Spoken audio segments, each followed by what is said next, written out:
alegria. Então vamos lá, abram a sua Bíblia aí, né? Todo mundo com a Bíblia aberta, né? Boa noite, boa noite, boa noite, com a Bíblia aberta, aí na sua casa, com a sua família, com seu esposo, sua esposa, seus filhos, né? Vamos fazer leitura aí, então da carta de Paulo aos Efésios. Carta de Paulo aos Efésios, capítulo 3, nós vamos começar, hoje vamos estudar um pequeno trecho, né? Porque não é tão grande, do verso 14 ao verso 21, e nós vamos então fechar o capítulo 3, se assim o Senhor permitir, vamos terminar o capítulo 3, certo? Então é isso aí, abriram? Não dá para saber se os irmãos estão abrindo, né? Então eu tenho que confiar nos irmãos, que os irmãos estão abrindo aí e logicamente vão ler aí comigo aí a palavra de Deus, tá bom? Efésios então, quem chegou depois, Efésios, capítulo 3, do 14 ao 21. Como eu disse, nós vamos terminar hoje o capítulo 3. E como nós falamos, a carta aos Efésios de Paulo, né, ela é muito voltada para a igreja, né, a estrutura dela, né, a salvação, tendo Jesus como centro, né, do assunto de toda a carta, e Paulo vai trabalhar de forma específica toda a estrutura da igreja, né, a funcionalidade dela, seus membros, o corpo de Cristo, vai trabalhar questões relacionadas à família, relacionado isso, referindo-se ao marido, à esposa, aos filhos, também aos senhores, é isso daí. Então é uma carta muito, muito, muito interessante que nós estamos estudando, que nós estamos lendo, né? E o Kiss também chegou aí, tá bom, ótimo, irmã Sônia, Deus abençoe. Vamos lá então, verso 14 então aí, Bíblia aberta, lendo a palavra de Deus, verso 14. Por esta causa me ponho de joelhos diante do Pai. Esse é o verso 14. Eu vou ler o 15 porque está bem ligado, né? De quem toma o nome toda a família, tanto no céu como sobre a terra. Como sobre a terra. Então, Paulo escrevendo, então, esse trecho aqui é a segunda oração que ele faz. Na verdade, ele continua orando pelos Efésios, né? Ele continua orando. Então, logo de início, ele diz, por esta causa, por esse motivo, por essa razão, me ponho de joelhos diante do Pai. A ideia aí, o termo Pai, Pater, paternidade, né? Do Pai realmente soberano, né? Tal. E por causa, aí ele diz aqui no início, né? Por esta causa, ou por esse motivo. Ele refere-se por esta causa, esse motivo, provavelmente as razões que ele já tinha colocado, né, anteriormente. Ele refere-se aqui ao motivo, à razão que ele já tinha colocado anteriormente. Ele continua orando. As razões quais são? Ele colocou no capítulo, nesse próprio capítulo, nos outros capítulos, e agora no capítulo 3, ele fala, por exemplo, sobre a igreja de Cristo como uma igreja unida, sem separação, digamos assim, uma unidade, a igreja composta de judeus e gentios.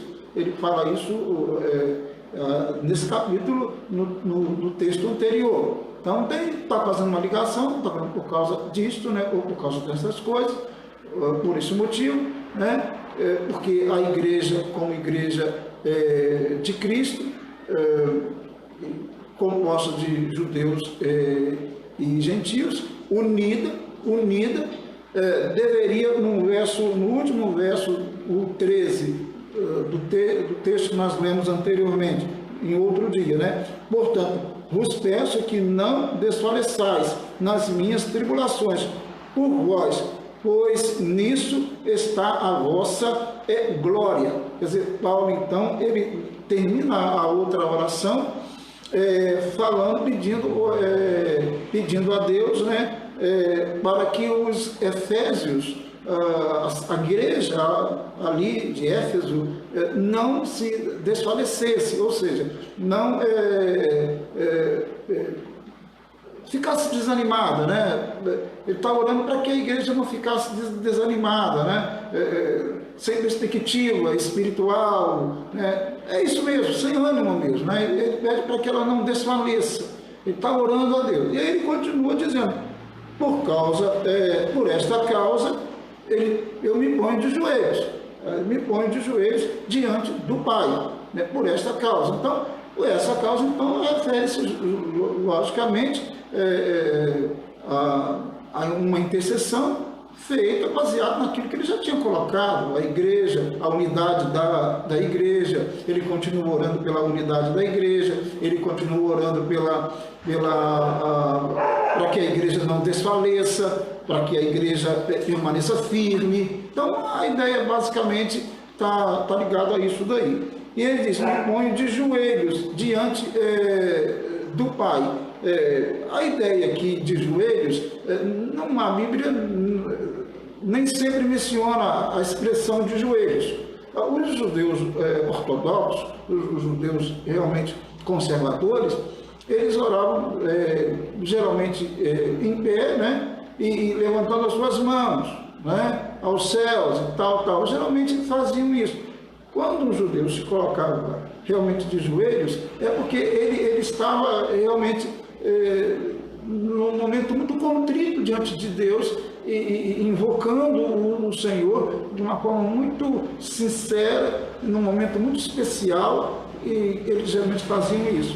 E Paulo aqui se coloca de joelhos, ou seja, ele se coloca de uma maneira para fazer uma súplica, para rogar ao Senhor a bênção de Deus, invocar a Deus pela vida, continuar orando, né, no caso, pela vida dos efésios, pela vida da igreja, tá?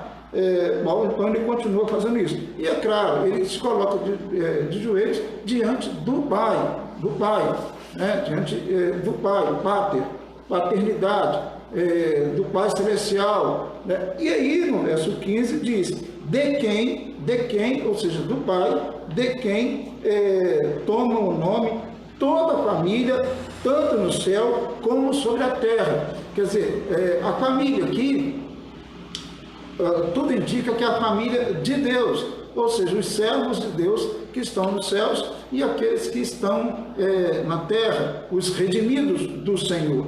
Parece que a ideia é essa, embora alguns pensam que aqui refere-se de forma mais ampla, todo o povo da terra, alguns pensam isso, mas parece que não, parece que realmente é essa família de Deus, a igreja de Deus, que toma o nome de Deus nesse sentido, né?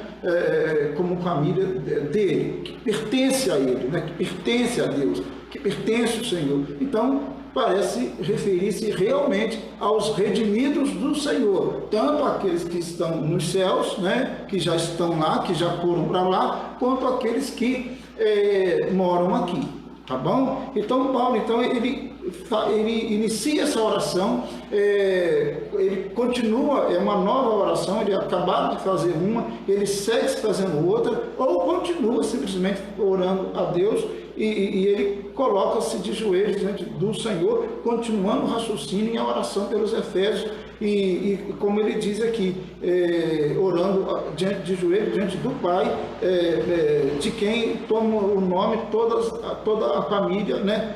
Toda a família, tanto no céu quanto na terra, então a família dos redimidos, a família de Deus, certo? Dos servos do Senhor. E ele continua, né, na sequência da oração dele, é uma oração sempre muito lógica, ele continua dizendo no verso 16, agora o 16, para que, segundo a riqueza da sua glória, a riqueza da glória, claro, dele, né? Glória dele, a glória do Pai, né? Para que, segundo a riqueza da sua glória, vos conceda que sejais fortalecidos com poder, mediante o seu Espírito no homem interior. Vamos tentar entender esse verso aqui, 16.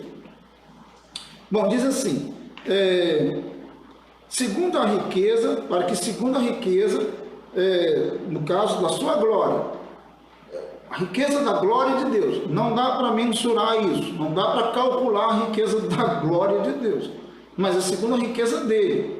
Isso tem a ver com a vontade dele, com o propósito dele, com as bênçãos dele, com tudo que ele tem, no caso, para a igreja, né? Então ele diz, segundo a riqueza da sua glória, vos conceda.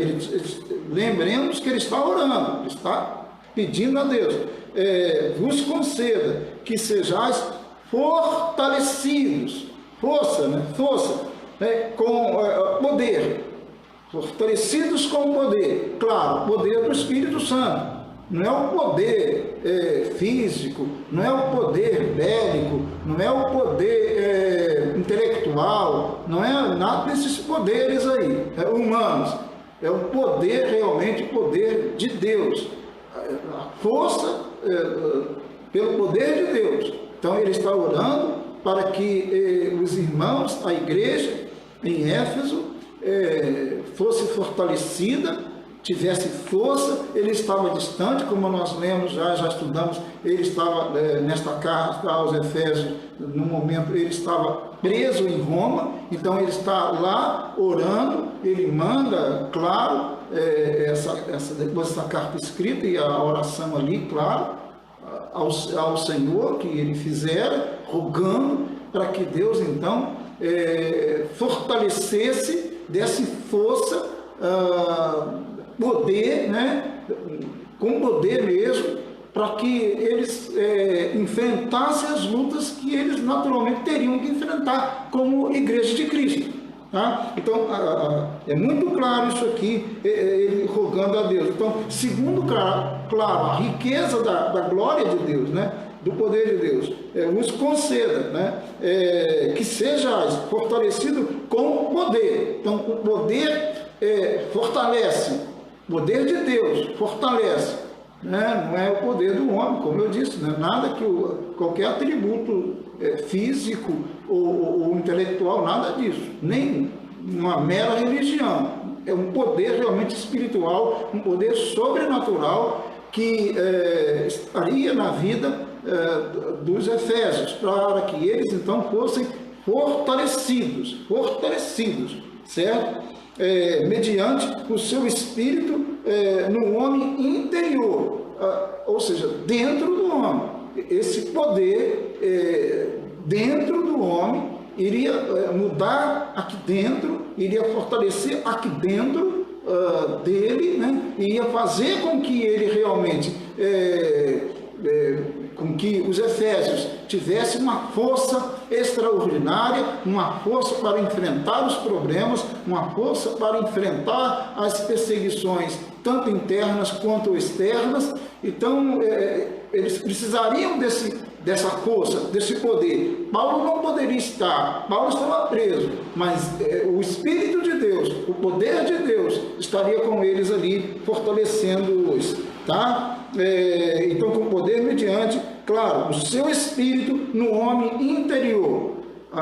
Você percebe quando alguém, não é pelo que ele veste exteriormente, não é pela sua aparência exterior, mas você percebe o poder de Deus, pode perceber o poder de Deus numa pessoa, quando o seu interior realmente está cheio de poder. Tá? Não é a aparência, não é aquela coisa do poder que as pessoas falam e ele começa a pular, a gritar. Não é esse tipo de poder aparente que ele está dizendo. É um poder do Espírito Santo dentro da pessoa, no interior do homem, e que vai fazer com que ele seja fortalecido, que ele enfrente as situações, que ele encare as situações conscientemente como cristão, firmemente como cristão, tá? Então, nada de acharmos aqui que está falando, alguém poderia ler esse texto e achar, não, poder e tal, então, fazer isso, fazer aquilo. Não é isso, né? É o poder no interior do homem. Tanto é que o nome aqui diz exatamente isso, no homem interior. Tá? O texto diz, no homem interior, o seu espírito no homem interior. É esse poder que está no homem, né? Que faz com que o homem, as coisas ruins dentro do seu coração sejam destruídas. As ideias, os pensamentos, os desejos. Então, o cristão é aquela pessoa que no seu interior, tá? Ele precisa de um poder do Espírito Santo. E aí, externamente, nas suas relações humanas, na sua relação, claro, com Deus, que o poder vem de Deus, e nas suas relações humanas, ele vai automaticamente manifestar, revelar aquilo que está dentro do coração dele, que é o poder de Deus. Tá? Não é uma questão mecânica, é algo muito maior do que isso. Então, nos seus enfrentamentos cotidianos, e aí serve para ser, claro que isso serviu para os Efésios, mas serve para a gente também, esse poder dentro da gente faz com que nós tenhamos uma conduta diferente. Conduta implica em ações, em palavras, em tudo aquilo que eu imaginar aí para a minha convivência na sociedade, convivência entre os irmãos, convivência na família, convivência no local de trabalho, convivência na universidade, convivência na escola, entendeu? Esse poder, ele vai ser revelado nas minhas ações, na minha maneira de me portar, de me colocar. Ele vai ser revelado assim, não vai ser por blá, porque eu falei muito, ou porque eu grito muito, ou porque eu pulo muito, nada disso, tá? Nada disso daí. Já vi muita gente pular e sem poder nenhum, ainda que aparentemente tenha poder, mas no fundo não há poder, porque o poder de Deus no homem interior, ele se manifesta, ele se revela em ações, em palavras, que são palavras boas, que são palavras de Deus, que são ações de Deus. Então, que fique claro isso. Esse tipo de poder aqui não é esse poder que muitos pensam por aí, que muitos buscam por aí, é um poder realmente que brota do nosso interior. Então, todo o meu corpo, ele vai sentir isso, ele vai sentir, e o meu jeito de viver, meu jeito de me portar na sociedade, meu comportamento vai declarar isso completamente. É claro que Paulo desejava isso para os Efésios, né? Para a igreja em Éfeso, ele desejava que eles fossem fortalecidos, que eles tivessem o poder de Deus, o poder do Espírito de Deus, e no seu interior, para que o seu exterior externasse a fé devida, o comportamento devido de um cristão. Tá? Na hora das lutas, na hora das perseguições, na hora das calúnias, na hora das adversidades, bonanças e adversidades. Certinho? Então é por aí. Deus abençoe, os irmãos estão chegando, né? O 17, então, continua assim. Assim, habite Cristo no vosso coração, pela fé, estando vós arraigados e alicerçados em amor. Olha bem, que coisa, que texto, né? O 17, e assim habite Cristo no vosso coração. Esse habitar aqui, ele não é um habitar, tipo assim, não é a ideia simples de habitar numa casa. Não é simplesmente assim que Paulo está querendo colocar. Parece que o termo aqui, ele está dizendo, tipo assim, seria mais ou menos assim, e assim habite Cristo. Ou seja, que Cristo tenha, fique à vontade à vontade nos seus corações. Entende? Que ele no seu coração, no seu interior, no seu coração, que ele tenha liberdade. Liberdade. Imaginemos uma casa. Alguém pode chegar na casa, eu acredito que isso acontece muito, com muitos religiosos. Eles dizem que tem Jesus. Não, eu tenho Jesus, eu sou crente de Jesus, ele entrou no meu coração. Só que Jesus entrou no seu coração e ficou preso em algum lugar. Entendeu? Ele ficou preso em algum lugar. Talvez a gente pegou lá um quartozinho lá, né? Bem escuro mesmo, bem escuro. E colocou Jesus ali e trancou a porta.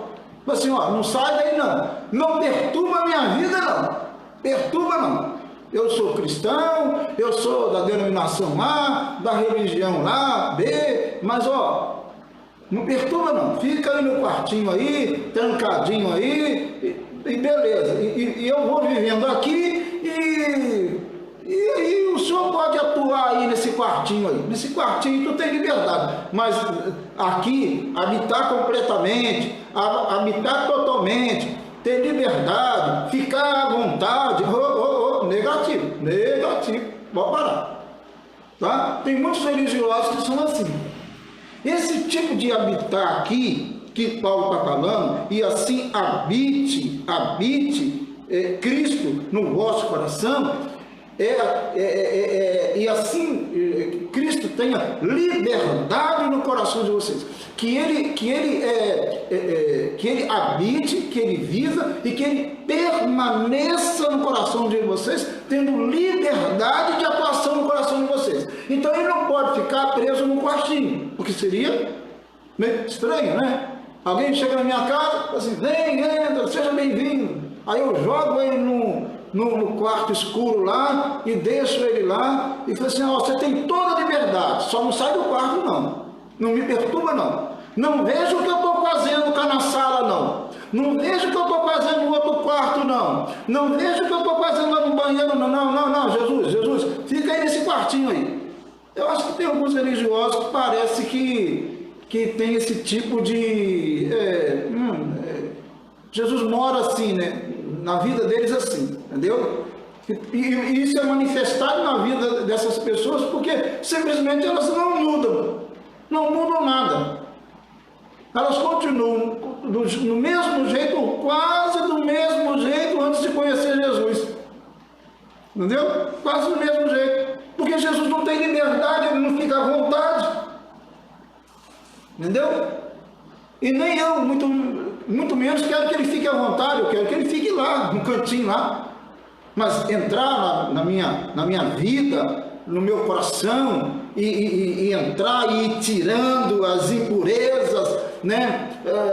Tirando o ódio, tirando a tristeza, tirando a angústia, tirando vícios, tirando desejos ruins, tirando o ódio. Não, aí eu não deixo ele fazer isso.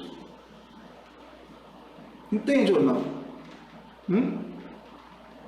É isso aí. Então, queridos, lendo as Escrituras, dá para entender que a coisa é muito séria, muito séria. Então, e assim habite Cristo no vosso coração, pela fé. Claro, tudo é pela fé, né? As questões espirituais é pela fé, mediante a fé, por meio da fé. Então, que ele habite, que ele tenha liberdade no seu coração, meu irmão, minha irmã. Que ele tenha liberdade. Porque se ele tem liberdade, eu não vou fazer o que eu quero. Não é verdade? Eu não vou falar o que eu quero. Eu jamais iria dizer aquela expressão assim, eu nasci assim, vou morrer assim. Um cristão jamais iria dizer isso se Cristo realmente tivesse liberdade em seu coração. Ele jamais, porque ele sabe muito bem que ele nasceu assim, mas Jesus pode mudar a sua vida. A partir do seu interior, do poder do Espírito Santo, Jesus pode mudar a sua vida, transformar a sua vida. Então ele não vai dizer isso, ele vai dizer assim, não, Jesus, eu quero ser mudado. Eu quero ser transformado, transformada. Eu não quero continuar desse jeito. Eu tenho um gênio entre aspas aqui, permitam-me, do cão. Eu não quero ter esse gene do cão. Não quero. Eu não quero ficar, ter essa ansiedade, essa coisa terrível que tem me consumido, me destruído. Eu não quero, Senhor. Essa tristeza que tem me destruído. Não, eu não quero. Então entra no meu coração totalmente, toma todo o lugar, todo o cantinho, tira todas as impurezas, todo o mau pensamento, todo o mau desejo, tudo aquilo que não te agrada. Tira, Jesus, tem liberdade, fique à vontade no meu coração. Fique à vontade para entrar, para purificar, para limpar. Vê aquilo que eu faço e aciona o meu coração pelo teu Espírito Santo. Diz para ele: olha, você está fazendo isso não é legal. Você está falando isso não é legal. Eu quero ouvir tua voz, Senhor. Então, a ideia de habitar aqui não é simplesmente ele entrar na casa e ficar no canto. A ideia de habitar aqui é ficar à vontade, é ter liberdade no seu coração. Essa é a ideia. E aqui diz mais, né? Pela fé, estando vós arraigados e alicerçados em amor. Arraigado, raiz. Aqui parece uma metáfora de uma árvore e um edifício, né? Porque ele fala arraigados, a ideia de enraizados, né? Uma raiz firme ali. E aí fala de um edifício com um alicerce firme ali também, tá? Essa parece ser a ideia aqui, né? Então, estando vós arraigados, alicerçados em amor, ou seja, com a base sólida, plantados firmemente, com raiz profunda, ali, né? Os relacionamentos produzindo frutos de amor em amor, tá? É isso daí. Que coisa, né? Que coisa realmente fantástica isso daí. As raízes profundas, a base profunda, né? Ali firme. Então o vento vem a tempestade, vem as adversidades, como nós estamos tendo agora, e você está ali arraigado, né? Alicerçado, está firme em amor. O amor não te deixa, o amor não te larga, né? Você está ali mais do que firme, ligado em Jesus Cristo, o Filho de Deus. Amém? Que coisa linda, né? Que coisa linda o texto sagrado. E aí diz aqui um verso tão lindo também, o 18, bem conhecido, né?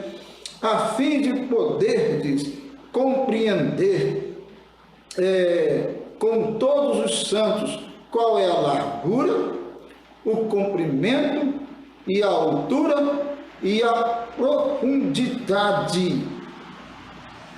Relacionado ao amor de Deus, claro.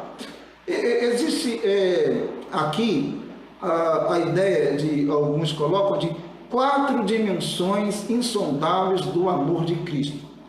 As 4 extremidades,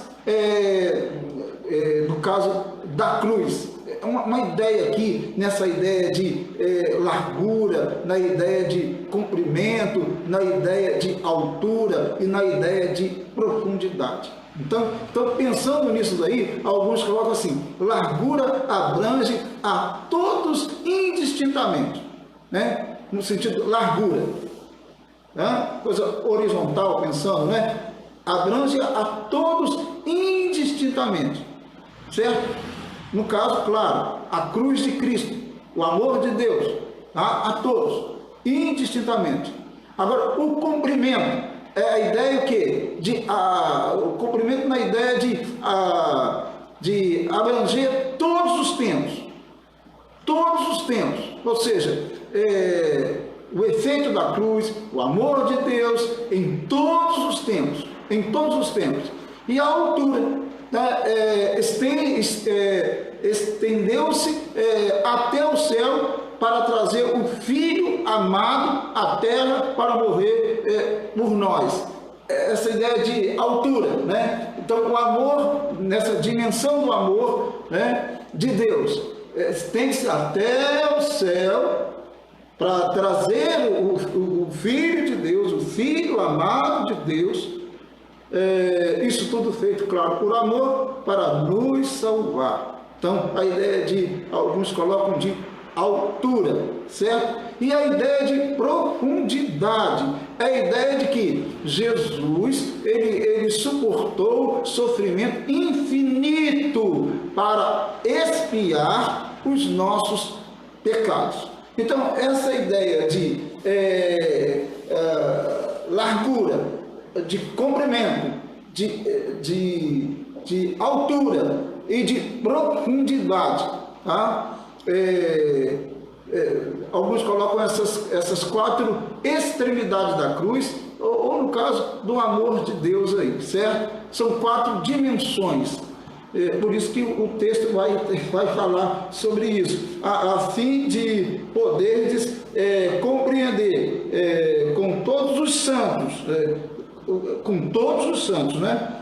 A igreja de Cristo, qual é a largura, nós colocamos, né?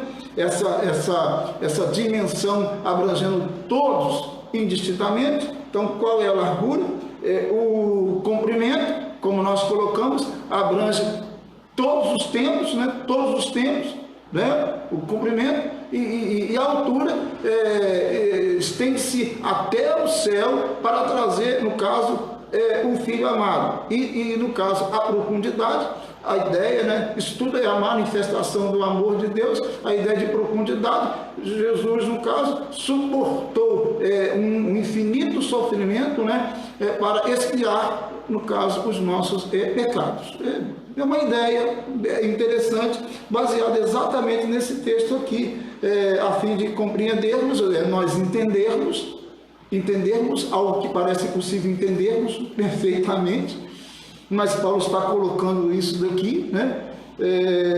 A gente pode até achar que não vamos compreender, mas ele é poderoso para nos dar o entendimento necessário para entendermos aquilo que ele quer que nós entendamos, porque nós só vamos entender coisas de Deus segundo, claro, a vontade dele para nós, né, até onde nós conseguirmos, né, segundo o propósito da vontade dele, porque realmente entender Deus ou as coisas de Deus só por meio de Deus, ou segundo, claro, a vontade dele, a permissão dele. Então, a fim de poderes compreender, entender com todos os santos qual é a largura, o comprimento, a altura e a profundidade, como eu acabei de colocar aqui, e conhecer, o verso agora 19, o amor de Cristo.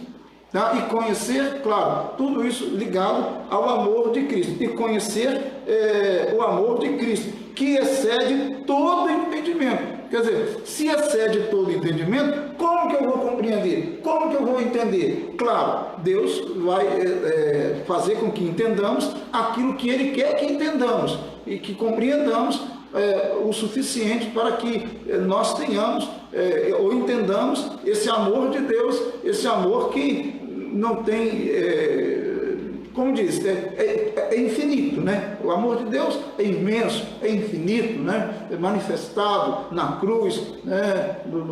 Na morte do Filho de Deus e tal, alcançando todas as pessoas em todos os tempos, e por isso ele, né, no seu santo amor, trouxe o Filho dele amado, o Filho dele morreu por nós, morreu por cada um, para salvar, morreu pelos eleitos, né, para salvar todos os eleitos, os escolhidos dele, né, na face da terra. Então, e conhecer, né, um conhecimento que parece impossível, né, aos homens, né, conhecer e conhecer o amor de Cristo, né, o amor de Cristo que excede todo entendimento. Quer dizer, todo entendimento, né? Então, como compreender? Mas nós vamos lutando para poder compreender, nós vamos lutando para poder entender esse negócio, esse amor, né? Nós nunca iremos entender isso perfeitamente, mas a ideia é que nós lutemos para que entendamos, e lutemos para que vivamos esse amor de Cristo, que excede todo entendimento, porque como que eu vou entender o amor de Cristo? É possível entendê-lo? É possível a mente humana entender o amor de Cristo? Como que eu vou entender o Filho de Deus que desceu da sua glória, veio para viver entre nós humanos e sofreu, morreu do jeito que ele morreu, executado na cruz como um malfeitor? Como que eu vou entender esse amor? Eu não entendo, é só Deus mesmo. Então parece que Paulo quer que os Efésios e extensão a nós também entendamos algo que é impossível entender. Mas ele quer que tentemos entender esse negócio, né? Esse amor de Cristo, né? Como ele diz aqui, e conhecer o amor de Cristo que excede todo entendimento, para que sejais tomados de toda a plenitude de Deus. Toda a plenitude de Deus, ou seja, para que sejamos tomados, né, de toda a plenitude, ou seja, sejamos cheios, completos de Deus, do entendimento de Deus. Como isso pode acontecer? Quão grande é a nossa pequenez para acharmos que entendemos, que compreendemos Deus. Entende? Então parece que Paulo quer o impossível. Mas uma coisa ele quer que nós lutemos, que nós briguemos no bom sentido, para compreender, nos esforcemos para compreender o amor de Cristo. E entendendo esse amor de Cristo, pelo menos um pouquinho desse amor de Cristo, nós vamos ser tomados pela plenitude de Deus na nossa vida. Na nossa vida. Seremos cheios de Deus, completos de Deus. A ideia é completos de Deus, plenitude de Deus na nossa vida. Por isso, essa é uma oração que ele faz, né?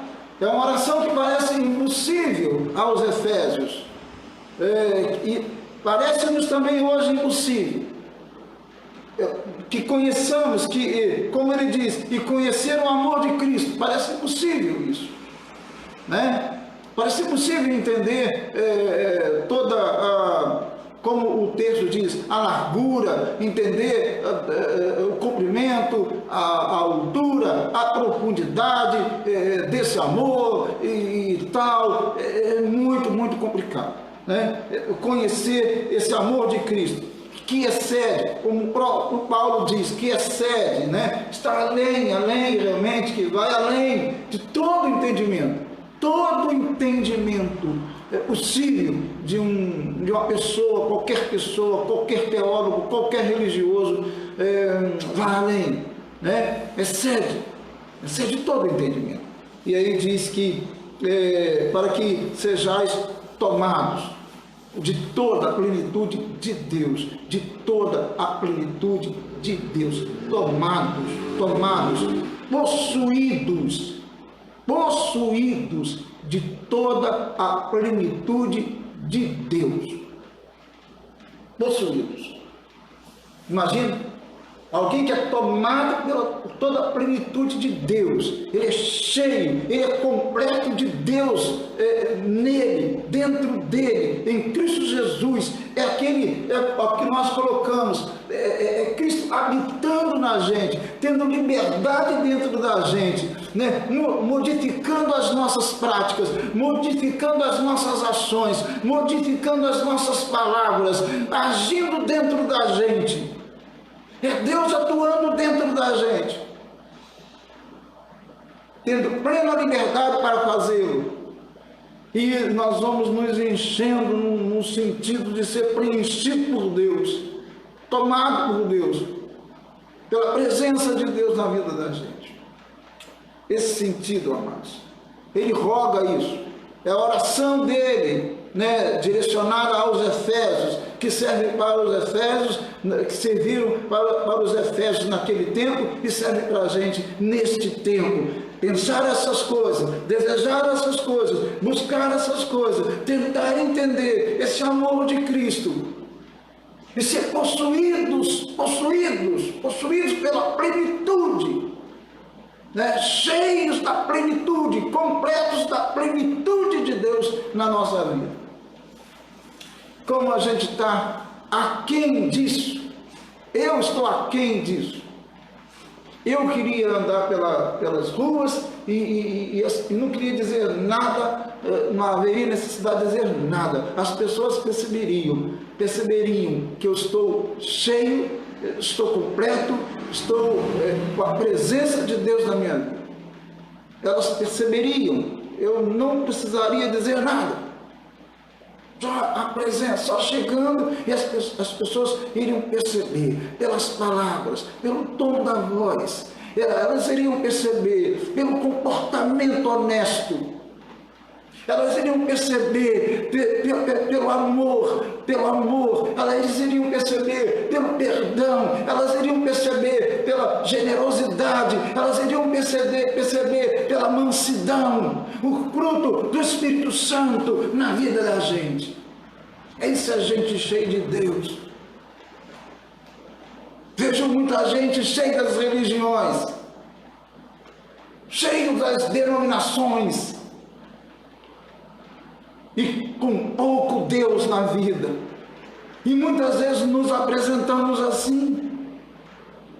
Nossas religiões vão à frente, as denominações vão à frente, os rótulos, mas não a presença verdadeira, genuína de Deus na vida da gente. Nossas palavras, muitas vezes dentro de casa, revelam que não estamos cheios de Deus. Nossas palavras com os vizinhos, nossas palavras no trabalho, nossas palavras na escola, nossas palavras na universidade, elas revelam que nós estamos vazios de Deus e não cheios de Deus, como deveríamos estar. Amados, que texto, que palavra, que Paulo escreveu aos Efésios. Sinceridade.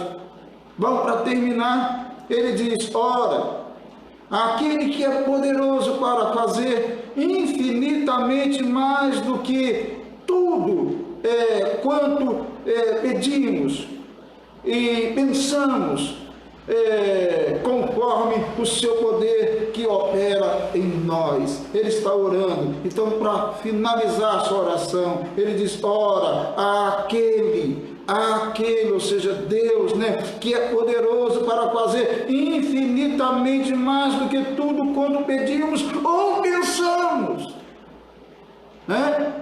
Deus pode fazer muito mais na vida da gente, conforme o seu poder que opera em nós, conforme o poder dele que opera em nós, não segundo o nosso mérito, não segundo a nossa capacidade, não segundo a nossa inteligência, não, nada disso, mas segundo o poder dele que opera em nós, o poder do Espírito Santo que opera em nós.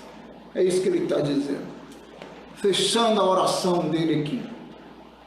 A ele, a Deus, ao Pai da glória, a Jesus Cristo, né? A ele seja a glória na igreja, em Cristo Jesus, por todas as gerações, para todos sempre. A ele, a Deus, ao Pai da glória, seja a glória para todos sempre, todos sempre, diz aqui, na igreja, em Cristo Jesus, por todas as gerações, ou seja, para todos sempre. A ele seja a glória, seja a honra. Sim, Deus é digno, eu não sou digno,